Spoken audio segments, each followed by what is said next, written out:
नमस्कार, माझं नाव रोशनी आदमुलवार.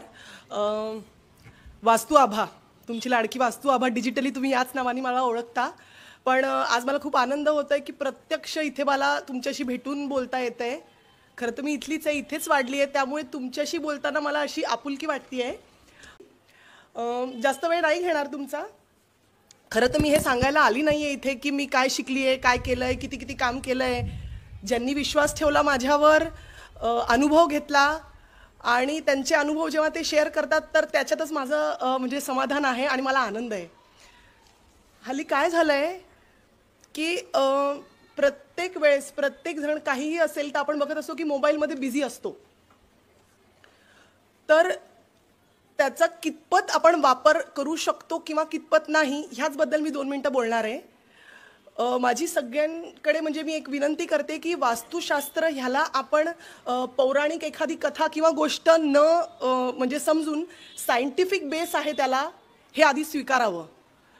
कारण म्हणजे हे इतकं वास्ट आहे की तुम्ही जे म्हणाल त्याच्यातून आपण ते मिळवू शकतो. म्हणजे अगदी पैसा आहे, सुख आहे, समृद्धी आहे, फॅमिली, म्हणजे सगळं काही. पण याला एक लिमिटेशन आहे. आता बरं, असं नाही आहे की हे काहीतरी रिसेंटली इन्व्हेंट झालेलं आहे. हे खूप जुनं आहे. जर खूप जुनं आहे, आपल्या शास्त्रात हे आहे, तर आपल्यापर्यंत हे का नव्हतं पोहोचलं? हल्ली डिजिटली आपण म्हणजे खूप वास्ट कंटेंट फ्लोट होत असतो, म्हणून हे येतं आहे आपल्याकडे. पण हे जर इतकं पुराण आहे की ते आपल्यापर्यंत का नाही आलं आहे? याचं कारण हे की जर तुम्हाला ह्याच्यातनं सगळं काही मिळतं आहे, तर म्हणून हे ज्ञान गुप्त ठेवलं होतं आणि फक्त राजा महाराजे किंवा सत्तेवरची लोक हे फक्त त्यांच्यापुरतं होतं. पण हल्ली कसं आहे, तुम्ही एखाद्या नवीन म्हणजे यंगस्टरला किंवा कोणाला विचारा, गाडी हवी, जॉब हवा, पैसा हवं, फॉरेन ट्रिप हवी, फ्लॅट मोठा हवं, सगळं हवं आहे.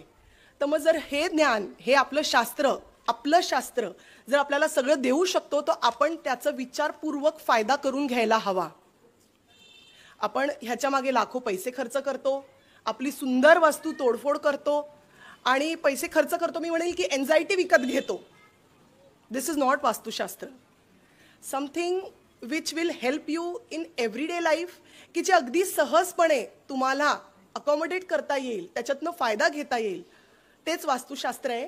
आणि मला फक्त एवढंच म्हणायचं आहे, मी एवढं म्हणून इथे एंड करते की मी विनंती करते, जसं म्हणतो आपण की एकच औषध प्रत्येकाला लागू होत नाही, तसं ह्या टिप्स आणि ट्रिक्स ज्या रील्समधनं येतात ते सगळ्यांवर लागू होत नाही.